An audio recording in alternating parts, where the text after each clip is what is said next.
I'm Charlaine Jannerfeldt, and you're listening to About That Outdoor Job.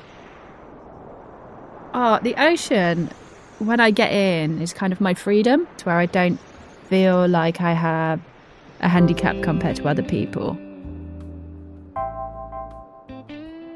This is Melissa Reid, pro surfer, 3-time surfing world champion, and Britain's only ever surfing world champ. She's also a Paralympic medalist. And yeah, surfing isn't part of the Paralympics yet, so that bronze medal she earned at the Rio 2016 Games was in a completely different discipline, paratriathlon. For nearly a decade, she competed for Great Britain and won multiple European and world paratriathlon titles. To say that Melissa is an outstanding athlete is an understatement.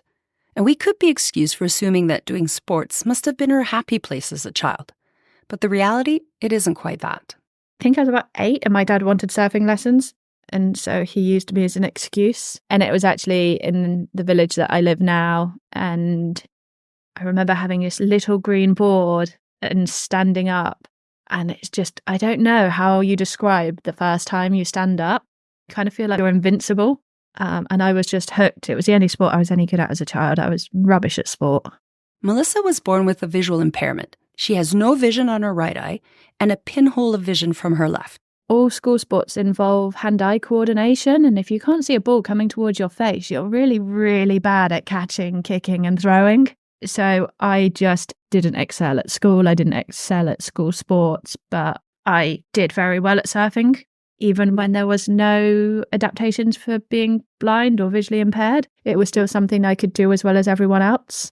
As you said just before, if you can't see, it can be really difficult to catch something, whether a ball or a wave, right? Can you tell us what your experience then was learning to surf? What was that like?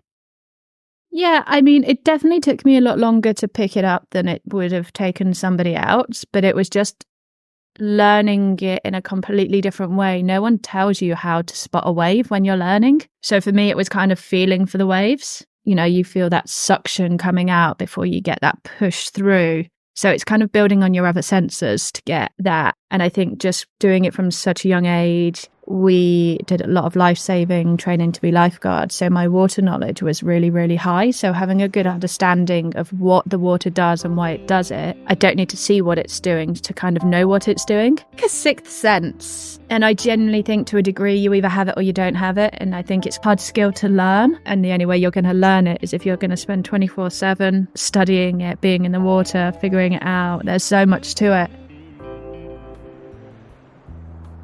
Surfing became Melissa's happy place, and she found something she was really good at. I mean, really good at. So how come she only turned pro in 2018 at the age of 28? What detour in life got her into paratriathlon? It's such a backwards story. I wanted to be a professional surfer and a lifeguard growing up. And when it kind of got to the age where I could be a beach lifeguard, I was offered the job and somebody reported me to the head office that I couldn't see and it was taken away. To say I threw a temper tantrum would be an understatement of the year. And I was just super, super upset. I just remember sat crying, going, wow, I've worked all my life for this and I'm now not allowed to do it. Even though, big-headed as it sounds, I'm better than everyone else doing it. I was offered a job. Clearly I was capable and it was taken away purely due to my vision. And I just couldn't face going in the sea, couldn't face being surrounded by people which were getting the opportunities that I wasn't allowed. And I did become quite angry, and my dad was training for an Ironman and he made me train with him to get rid of some anger. And he was like, I'm really sorry. I thought you'd be able to do everything you wanted to do in life, but clearly I was wrong. He was like, maybe you should use your disability to your advantage and, you know, instead of pretending it's not there, see what you can do with it. And so I became a professional triathlete. Melissa's lifeguard training meant her swimming and her running were already good. And as she couldn't drive, her dad had gotten her a road bike she used to independently get around, so biking was covered. So she was doing all 3 of these disciplines, but just not together. She started training, and it turned out her times were really quite good. But nonetheless, she still had to get over her reluctance to be labeled disabled and be willing to accept someone else's help.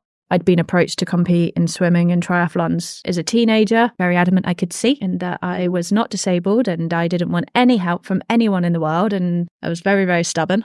So I just contacted them and said, yeah, do you know what, I'd like to give it a go. Can I do this event? And then I rocked up to an event with a person I'd known for 3 weeks. We'd been on the bike, I think maybe twice. I did an absolute stalk of Cornwall to find someone who was fast enough to race with me. Found out that she was going to a local event and just turned up to that event and was like, do you fancy guiding me in 3 weeks' time at a World Series? And she was like, what? And we sat down, we did a couple of sessions, and like the rest is pretty much history. We came second. So yeah, this is all right. You see what happens out of this. And it was a 10-year career of going to the Paralympics.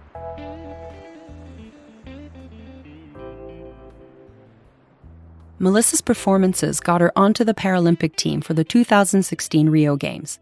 In the last 400 meters of her race, she was in 4th place, so it became a sprint finish for the bronze.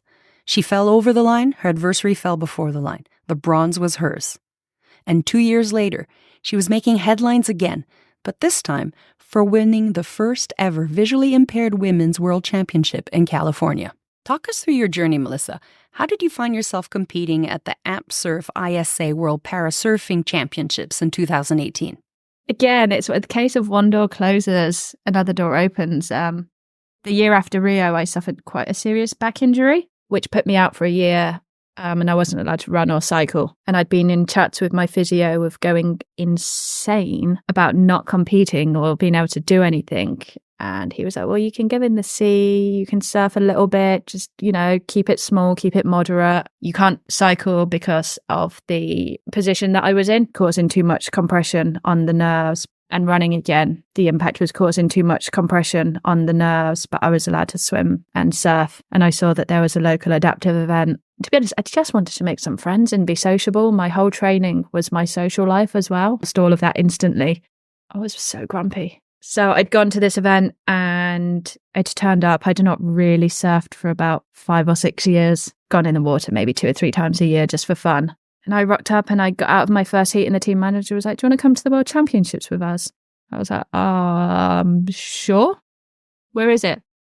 He was like, oh, it's in California here. And I was like, oh yeah, my best friend lives out there in America. I was like, yeah, I'll just stay with her. Be a great holiday. Literally not thinking anything of it. And at that point, the sport was so small that there wasn't even guaranteed to be women's divisions because we're kind of rolling into 2018 at this point. I was like, yeah, okay. So I just booked my flight out to California, mainly to see my friend, thinking I'd get one heat at this event. Ended up coming 5th in the men's and winning the World Championships for the women's. Wow, that's quite the result.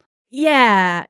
I mean, I didn't think I was going to win. I genuinely just thought I was going to go surf for 20 minutes and then catch up with my triathlon friends. So yeah, I wasn't really expecting that to happen, but it opened up doors, which I'm really, really grateful for. Surfing was always my passion, always the thing that I loved. You must have been elated. The British press must have gone wild. Oh, yeah, I know. But I had to hide it because I'd been signed off sick from triathlon. And I was like, oh, no, what am I going to do? So I blocked them all on every platform, didn't publicize anything. And then CNN did an interview and it went all over Twitter. And then I got an email basically saying I was in serious trouble and needed to make decisions.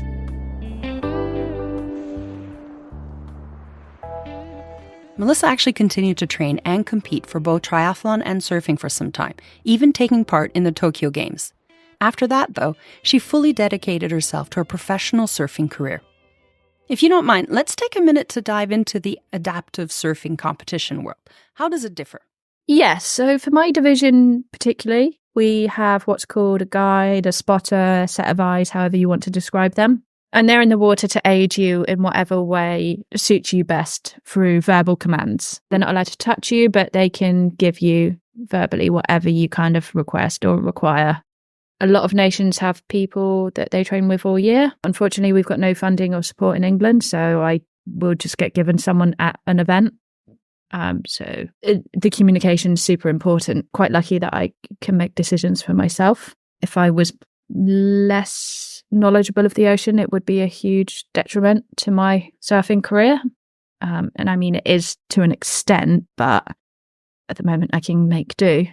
And then with the other divisions, you've got from total paraplegics. So you've got prone assist, which is basically they will get pushed into a wave and then someone will catch them and then push them back out and they lie prone on the board. Got a normal prone unassist where they can paddle into the waves, but they're still lying down. Then you've got kneeling, who usually is severely above the knee, double amputees, triple amputees, incomplete spinal cord. So there's movement or dramatic limb losses where they would have to stand with a prosthetic. And then you've got below and above the knee amputees who compete in two separate divisions. You've got below the knee, above the knee, and then you've got arms, which again is from paralysis or missing limbs. And then you've got totally blind and visually impaired. Surfing's been put forward to go to the LA Paralympics in 2028, but at the time of recording, no confirmation has been received yet. What do you think, Melissa, being included in the Paralympics would do for the sport of surfing? I think it would really push surfing to the next level, and I think it would make it look more like a professional sport rather than an amateur sport. If you speak to anyone in a sporting background of a stereotypical sport, surfing is a hippy-dippy sport where everyone gets stoned. And it would be really, really nice to change that perspective of surfing and actually be respected as an athlete. And I do think that the Paralympics would do that for the sport. And I think it would also show that you can do extreme sports as a disabled person. It would be the only extreme sport in the Summer Games, which I think would just be amazing. And Melissa's also taking on her own campaign to make adaptive surfing more inclusive. And unsurprising to anyone who gets to know Melissa, she's doing it boldly and by taking on the big guys. I entered Boardmasters last year, which is an able-bodied event, to try and promote adaptive surfing and inclusivity. Just a side note to highlight how big of a deal this was. The Boardmaster Surf Open is not only one of the biggest surf competitions in the UK, but has also been part of the World Surf League event schedule for the past 9 years and is a European qualifying series event. You said that the Boardmaster is an able-bodied event, so what does that mean for you? I wasn't allowed a set of eyes for the event because it was deemed unfair on the rest of the participants, even though they could see and I couldn't. And actually the participants were like, what? They were like, this is stupid. Like, you should be allowed someone to sit next to you and just give you as much feedback as what we get. But to be fair, the commentator knew kind of what was going on. And he was commentating on the ocean probably significantly more than any other heat. So I was listening into him and then kind of knowing the beach fairly well. But a spotter doesn't only give you info about the waves, right? There's another bit of critical info you need when competing. There you have what's called a priority system. So if you catch a wave, you go into last priority. And I think I was probably third or fourth priority, and I was quite far down the beach and had gone for this wave and had caught the wave. And luckily the person who had priority over me kind of apparently looked like they were going to go for the wave, but saw that I was on it and pulled off. So by not knowing that she was actually there and she had priority, because I can't see the priority board at all, I was just going for the waves and was like, well, whatever. Like, you won't give me a set of eyes. How am I supposed to know I've got priority? If I drop in on you, whatever, that's your problem now. And actually, it kind of put me third in my heat, and I was quite happy with not coming last in an able-bodied world circuit. I didn't make it through to the next round, but I didn't come last. And for me not to come last in an able-bodied event at a high standard was great, even if I did almost get interference. You actually gained the support from the other surfers competing when it came to having a spotter. Did that make it feel like some kind of a win for inclusivity? It's so funny, you know, your competitors are like, of course you need someone in the water with you. You're blind. You can't see 2 feet in front of you. But yet an organisation is like, well, no, it's a disadvantage to everyone else if you've got someone in the water. But it's just two different perspectives. And actually, I think I personally would much rather have respect from other athletes than I would from a suited and booted person in an office. And inclusivity isn't the only barrier professional adaptive surfers face. Every disability has its own issues. Some can be logistics and some can be financial. I mean, barriers, if you're an amputee, a prosthetic to be able to surf, you're looking at least £10,000. If you're visually impaired, you need someone to take you to the beach. And if you can't get to the beach, you can't get in the sea. If you're in a wheelchair, you need someone to go in the water with you. So if you don't have the support of someone coming in the water with you, you don't get to surf. I mean, I've surfed in the UK twice since November because I can't get anywhere. And for me, if I wanted to go to a beach, which I know I could go to probably 5 days a week, would cost me £150 in a taxi, which is 20 minutes down the road, which if you're able-bodied is going to cost you £5 in fuel. So yeah, my biggest barrier is transport. I'm not allowed on public transport with surfboards, so then I can't go to the wave pools because I can't take a board with me, which is always super frustrating. I mean, it would be lovely to get sponsorship and funding for surfing and for the athletes. You know, in England, we had 3 medalists last year at the World Championships, and there's no other category in surfing where we do that as a nation, and yet we're the ones that don't get funded. There's been no training this year. Our event was in November last year, and we've still not met with a coach or had any training or coaching, and we're now pretty much in April. I mean, we have been told not to give any negative publicity about our governing body for lack of support and funding. And I said, well, unfortunately, I am not giving negative feedback. I'm being honest. If you were to look at the able-bodied side, if you've got 3 world titles, you've got a signed contract with some pretty big names, it would be amazing if we could see adaptive surfing getting to that level. I mean, I've tried to get sponsorship. I had a good contract last year, which really helped. It hasn't come through this year at the moment, which is super disappointing. So that's put a hold on my season drastically. My personal issue for sponsorship is the feedback I get is you don't look disabled enough for us to sponsor you. You're not aesthetically what we're looking for because it's not obvious. You tell someone who's got 3 world titles that. So I set my own coaching company up so that I could just work and try and fund it that way. I coach swimming and surfing. I specialize in open water swimming. I freelance to a swim school and write their programs and coach for them. And I do public speaking as well to try and cover life and to try and fund a season. And though surfing is Melissa's passion, she's candid that a professional career hasn't been the easiest route to navigate. I was having a chat with my best friend Zoe, who competes in the below the knee division. I said, this is probably the first year I missed triathlon. In triathlon, I could train on my own and I could get the work done. But surfing at this level, I need assistance to get to the water. And it's the first time since competing in surfing where I felt my disability is actually holding me back. And what's the one thing you believe has helped you not throw in the towel and just keep going? I just really like proving people wrong. If someone says I can't do something, I am going to go out and do it, regardless of whether it's right or wrong. It is just my mentality.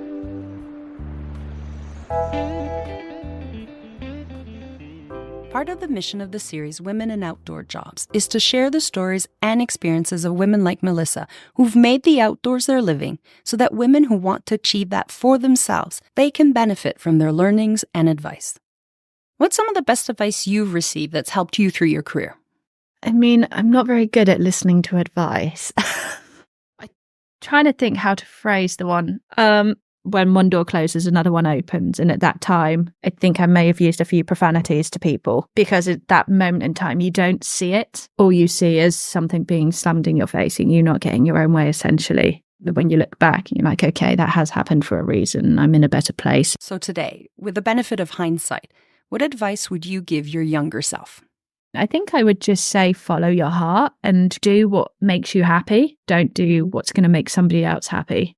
I think it's difficult, isn't it? You can kind of do something that you think you want to do, but you're not 100% sure. For me, triathlon was never something that was really on the cards, and it was never something I was overly passionate about. I was just very good at it, and it was a good distraction from what I was not able to do at the time. But I wouldn't say it was the thing that I wanted to do with my life. Turned out to be a good job where I got paid to travel the world. And then when you've got a good job, it kind of makes it difficult to come out of that. It becomes your identity. And making the choice to retire fully from triathlon was quite a big choice because I genuinely thought that was who I was. Like I thought I was a triathlete and no one would respect me if I wasn't that person anymore. But it was just having some really good friends around saying, oh no, actually, you're so much more than that and you can give so much more than that. So you just need to do what's right for you and ignore what everyone else is telling you. And what key piece of advice would you want to share with anyone considering becoming a pro athlete? My honest advice would be don't do it for money. Like, unfortunately, I don't know what it's like for the rest of the world for women's sport, but for this country, you're not going to make a living from being a female elite athlete. So if you're going to be an athlete, you do it for the love and the passion for it. And you then build on a career that can involve that sport later on in life. Use it to get your coaching qualifications. Use it to start a business. Use it to start a community interest company to get the next generation involved. And I wish someone had told me that when I was in the first stages of my career. Being a professional athlete and competing at a really high level is usually demanding. Do you do things differently now with your surfing than when you were training for triathlon? Like triathlon, I was so consumed by the sport that nothing else mattered in my entire life. That was it. My job, my life was focusing on that. And then having a couple of things happening throughout that time, which kind of brought reality a little bit closer to home, made me rethink a lot of my choices. A lot of things that I'd missed out on, a lot of relationships which had broken down because I'd put triathlon above absolutely everything. And my goal for surfing was I'd never ever do that. And surfing is very, very important to me. Competing's important. Being the best person I can be in the water is important. But my social life, my coaching, my dog are all as equally important. And I feel like this is the first time I've got my life-work balance absolutely perfect. How's that impacted you as an athlete? You're just much happier in yourself. And I think when you're happier in yourself, you tend to perform well. And I definitely think that was one of the biggest things in triathlon is I was not happy in myself. I wasn't happy with my lifestyle and my performance was not improving. Whereas my improvement in surfing is still going up because I'm so happy with how everything else is around me and it doesn't consume my entire life. I have other things. I've got friends, I've got relations. Like my dog is the most important thing in the entire world to me. And I get to spend time with her. I get to walk her down the beach every morning. You know, so lucky. If you have a really easy life and you don't suffer any trauma or setbacks, you take things for granted. And I think definitely in the past couple of years, I've certainly realised how lucky I am in life and grateful for what I have as opposed to what I don't have. Thank you to Melissa for taking the time to talk with me. You can find her on Instagram at The Sightless Surfer. Other resources are listed in our show notes. And a big thank you to you listeners. This is our 20th episode. A bit of a milestone. Yoo-hoo!